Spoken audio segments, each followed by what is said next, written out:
Assalamualaikum warahmatullahi wabarakatuh. Hadirin, selamat mendengarkan radio kita ini. Sekarang kita akan masuk membicarakan lagi tentang martabat kehidupan, bagian yang akhir daripada keterangan tentang hidup itu. Hidup yang kekal, yang menjadi tujuan dari segala kita yang hidup ini. Hidup yang dikejar oleh tiap-tiap orang yang sadar akan arti hidup sendiri. Itu orang berlomba menempuhnya. Itu ialah hidup sesudah mati.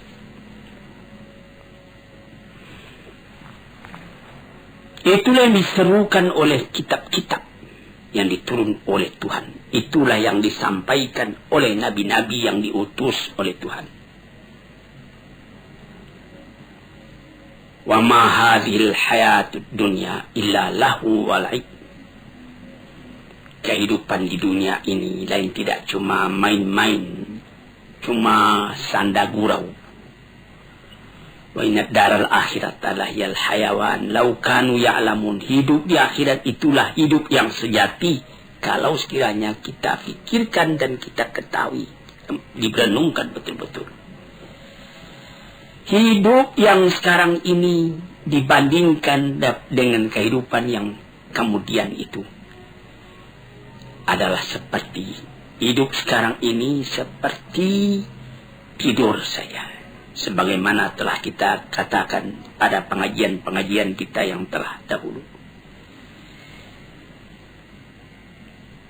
Hidup yang sejati, hidup yang akhir. Inna daral akhirat lahiyal hayawan. Hidup yang sejati, kalau kita pikirkan, itulah hidup akhirat. Dengan demikian kita dapat membuat supaya kehidupan yang sekarang ini menjadi kebun. Ad-dunya mazra'atul akhirah. Dunia ini adalah seperti perkebunan untuk mengambil hasilnya di akhirat. Mendorong kita supaya di dunia ini berbuat baik banyak-banyak. Jadi kehidupan dunia ini sudah menentukan kehidupan akhirat nanti. Kalau di sini yang baik yang kita kerjakan, lepas dari kehidupan ini kita menerima kebahagiaan, kesenangan.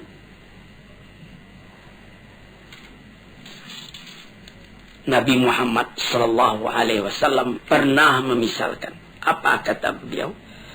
Mat dunya fil akhirati illa kama yudkhilu ahadakum isbi'ahu fil yami. Falyanzur bima tarja. Kehidupan di dunia ini jika dibandingkan dengan kehidupan akhirat, kata beliau, hanyalah seperti seorang yang mencecahkan ujung telunjuknya ke dalam air, ke dalam laut. Kemudian dicabut kembali. Basah. Basah yang sedikit di tangan itulah yang hidup di dunia ini. Berapa luas lautan lagi? Tidak dapat kita tentukan berapa dalam bertambah luasnya dibandingkan dengan yang air yang tinggal di ujung jari kita tadi. Ada dikatakan juga tanaffasatil akhirah. Hari akhirat itu menafaskan jiwanya. Jadi seperti kita satu di antara nafas itu yang sekian ribu kali kita nafaskan siang dan malam selama hidup kita. Satu kali kehidupan itu ada nafasnya. Seumpama itulah bilangan dunia ini dibandingkan dengan akhirat yang akan kita dapati. Berapa ribu kali sehari. Begitu. Yang sekali itulah hidup. Hidup yang sekarang ini. Maka orang yang pandai memakaikannya, nafas yang sejenak itu, dapat dipakainya dengan baik. Dan dia beramal menurut itu. Atau dia menukikkan dirinya masuk ke dalam air lautan. Sehingga basah ujung jarinya. Itulah bagaimana cara membasahi. Bagaimana cara bernapas. Pikirkanlah apabila kehidupan orang yang beriman, orang yang beramal salih di dunia ini merasa lapang, merasa bahagia, merasa tentram. Apa jadinya kalau sekiranya dia telah lepas daripada penjara dunia ini?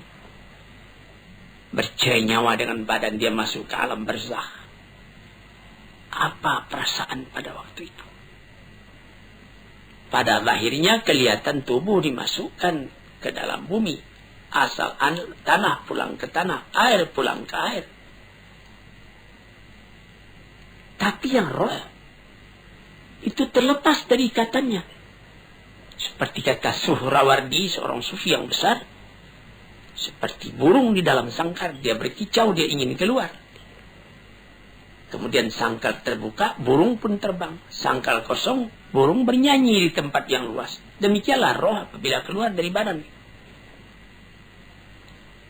Setelah mendapat kelapangan di alam barzakh, bagaimana lagi kehadapan di Darun Naim? Di negeri yang indah. Di tempat permakaman yang tidak akan hilang. Apatagi dikatakan bahwa yang jadi inti kebahagiaan di dalam surga Jannatul Naim itu ialah melihat wajah Tuhan. Wujuhu yawma idzin nadhirah. Muka pada waktu itu berseri-seri. Ila rabbiha nadhirah. Karena pada hari itu kita dapat memandang Tuhan. Tidak ada kebahagiaan yang lebih tinggi daripada itu. Sehingga pernah ditanyakan orang kepada Rabi'atul Adawiyah, bagaimana pandangan Tuhan tentang neraka, tentang surga. Pandangan saya cuma satu, memandang wajah Allah. Dimanapun aku ditempatkan, aku dapat memandang wajah Allah. Itu 1000 kali lebih daripada surga. Sesudah melihat wajah Tuhan, kebahagiaan pagi, kebahagiaan sore, mendengar seruan panggilan dari Tuhan. Kemudian timbullah tanya, ma sababu takhallufin an nafsi an talabi hadhil hayat allati la khatara laha. Mengapa maka mereka itu, manusia itu kebanyakan sungkan, takut menghadapi kehidupan yang sejati itu? Mengapa mereka merengah daripadanya? Mengapa maka kehidupan yang ini saja yang banyak diingini orang, kehidupan dunia ini? Mendaki menurun, kepayahan, bertambah tua, rambut pun jadi putih, gigi pun jadi gugur. Padahal dia cuma seperti khayal, seperti bayangan saja. Apakah karena salah menggambarkannya di dalam hati, atau karena perasaan sendiri telah tumpul, atau karena tidak percaya kepada kehidupan itu, atau karena akal kita sendiri tidak beres,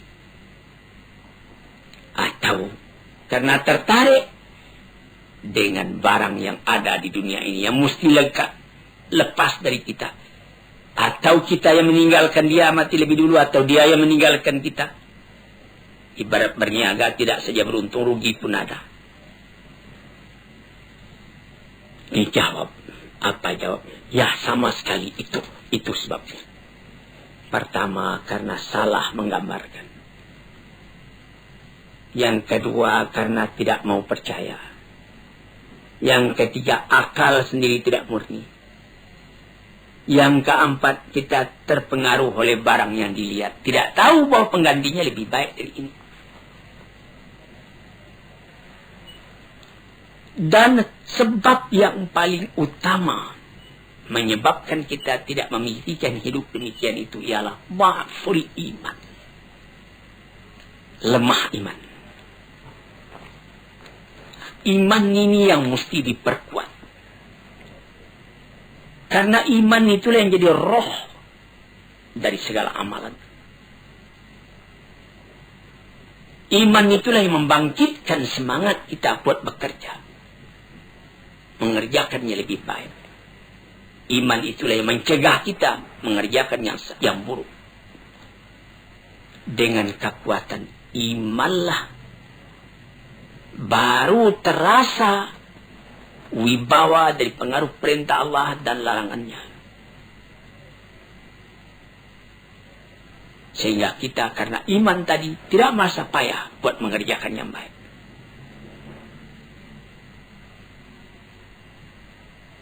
Itu. Maka apabila kuat iman, kuatlah kerinduan kepada hidup yang demikian itu. Dan sangatlah hati kita rasa terdorong, didorong oleh iman. Buat beramal karena ingat akan hari itu. Hadirin para pendengar yang terhormat. Iman kepada kehidupan yang akhir itu bukan artinya kita menolak hidup. Bukan menyuruh kita cuma sembahyang saja dari pagi sampai sore, sampai petang, sampai malam, sehingga tidak tidur lagi. Bukan. Apabila kita bekerja, misalnya bekerja di kantor, bekerja di ladang, bekerja berniaga, pasang kala itu dengan iman, itu nanti menjadi amal juga buat persediaan kita menghadapi akhirat esok. Misalnya, orang menjadi pegawai negeri, dipasangnya niat dari hati. Saya menjadi pegawai ini supaya saya dapat menservis kepada masyarakat dengan baik. Mencari harta yang halal untuk pembelanja rumah tangga saya, untuk menyekolahkan anak saya. Biar sedikit asal amal saya itu amal yang salih. Jadi bekerja di kantor itu pun menjadi amal yang salih. Menjadi pangkal kebahagiaan pada hidup yang kekal nanti itu, hidup yang sejati itu. Kita mencari makan, berniaga di kota, di pasar. Itu pekerjaan duniawi, tapi pasanglah niat. Mengapa engkau mencari makan? Karena ada perintah Tuhan di dalam Al-Quran. Kulu min tayyibati ma razaqnakum, makanlah oleh kamu segala yang baik rezeki yang kami berikan kepada kamu. Dengan kata kulu ada perintah, makanlah. Maka segala usaha mencari makan tadi, karena berdasar kepada ayat itu, kita pun berusahalah mencari makan dengan niat yang begitu, sehingga dia menjadi amal kita yang kekal buat akhirat. Atau seperti menjadi saudagar. Apa kata Nabi? At-tajirus saduqu fi zumrati syuhada'i yaumal qiyamah. Orang saudagar yang jujur, tempatnya sama dengan tempat orang yang mati syahid di hari kiamat. Jujur. Ucapannya mudah betul. Tetapi dalam prakteknya, menegakkan kejujuran itu juga satu pengorbanan. Tetapi itu suatu alat untuk membahagiakan kita pada hari akhirat tadi. Atau yang lain-lain. Di dalam Al-Quran banyak perintah. Kulu min samarihi, makanlah buah-buahan itu. Jadi kita disuruh bertanam supaya dapat melaksanakan itu. Famshu fi manakibiha wa kulu min rizqih, berjalanlah di atas dataran bumi, injak bahu bumi itu, makanlah rezeki yang tetapi dari bumi. Jadi segala amalan kita bukanlah artinya saya tidak mau lagi mencari makan, saya mau salih saja. Tidak salih namanya itu. Itulah maksud perkataan Rasulullah, ad-dunya mazra'atul akhirah. Dunia itu adalah satu mazra'ah, satu kebun yang akan kita ambil hasilnya nanti di akhirat. Sebab yang kedua menjadikan kita lengah, tidak ingat itu. Kita pandang hidup itu cuma yang sekarang ini juga. Karena kelalaian sudah masuk ke hati kita. Lalai itu sama dengan tidur. Lalai, rafalah hati kita, itu tidur hati. Sebab itu banyak kita lihat orang yang matanya nyalang, tapi hatinya tidur. Lain dengan Nabi. Matanya tidur, tapi hatinya nyalang. Yanamu ainuhu wala tanamu qalbuhu. Matanya tertidur, tapi hatinya tidak. Terbalik dengan kita. Mata nyalang, tapi hati tidur. Dibangunkan. Tahsabuhum aiqadhan wa hum ruqud. Disangka mereka itu bangun, padahal dia tidur. Yang demikian itu menutup akan kesadaran hati. Sehingga sama dengan tidur, malah dekat kepada mati hati. Fa innal qalba idza qawiyat fil hayatu la yanamu idza namal badan, katanya. Hati itu apabila hidup dengan kuat, kata orang sekarang menghayati, hati itu menghayati, dia tidak akan tidur walaupun badan tidur. Cobalah perhatikan. Orang yang biasa sembahyang tahajud tiap-tiap pukul 3 atau setengah 4 pagi sebelum waktu subuh datang. Walaupun dia baru tertidur matanya pukul 2, namun waktu dia biasa sembahyang itu, sembahyang tahajud tadi pukul setengah 4 ke pukul 3, dia sendirinya bangun. Walaupun dia sebentar cuma tidur. Karena sudah didesak oleh satu kesadaran batin. Sehingga lebih dulu bangun hatinya daripada matanya. Itu dapat kita perhatikan. Nah, tapi kalau orang yang memang hati itu yang tidur, sampai kepada mata juga tidur. Kadang-kadang berlarut-larut saja, maghrib tidak, isya tidak. Sampai jangankan tahajud, sedangkan yang wajib pun lalai dia mengerjakan. Karena dia tidak ingat kehidupan yang sejati bukan di sini.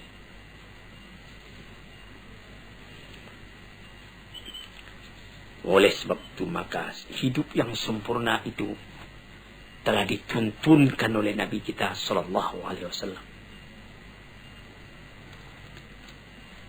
Bagaimana? Waliman ahyallahu qalbahu bi mahabbati wa itba'i risalati ala basirin min dalika bihasbi nasibihi minhuma. Yaitu orang yang dihidupkan Allah hatinya. Bagaimana Allah menghidupkan hati? Dengan perasaan cinta kepada Allah. Kalau cinta kepada Allah, in kuntum tuhibbuna Allah fattabi'uni, kata Rasul. Kalau engkau betul-betul cinta kepada Allah, ikutlah aku supaya cintamu itu bisa berhasil. Orang mengaku cinta kepada Allah, Rasul ditinggalkannya, dia bikin ibadat sendiri. Menurut khayalnya masing-masing. Tidak jadi. Rasul itu yang telah dipilih oleh Tuhan buat menjadi utusannya, menerangkan mana kehendak Tuhan.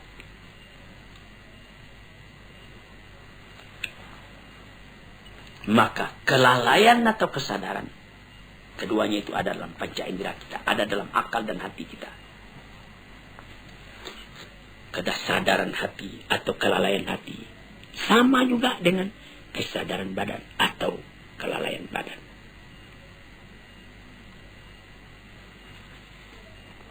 Kesadaran perasaan terbagi dua. Kesadaran hati pun demikian juga. Kesadaran badan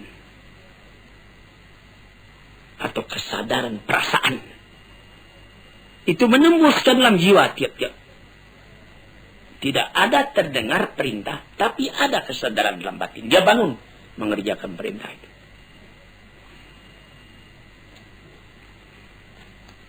Sebab itu maka apa saja pekerjaan yang kita kerjakan, haruslah ada kesadaran.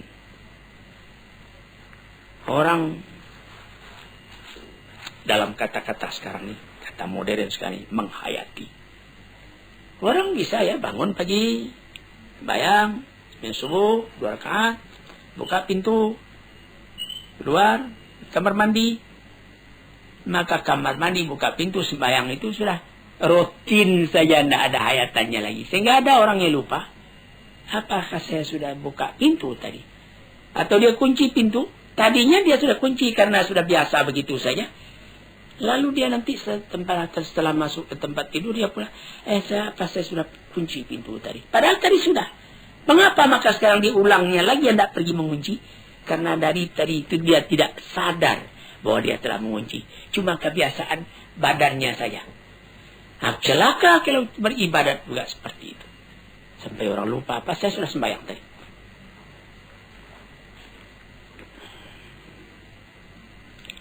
Hadirin yang terhormat, saya rasa untuk keterangan pada hari ini cukup sekian.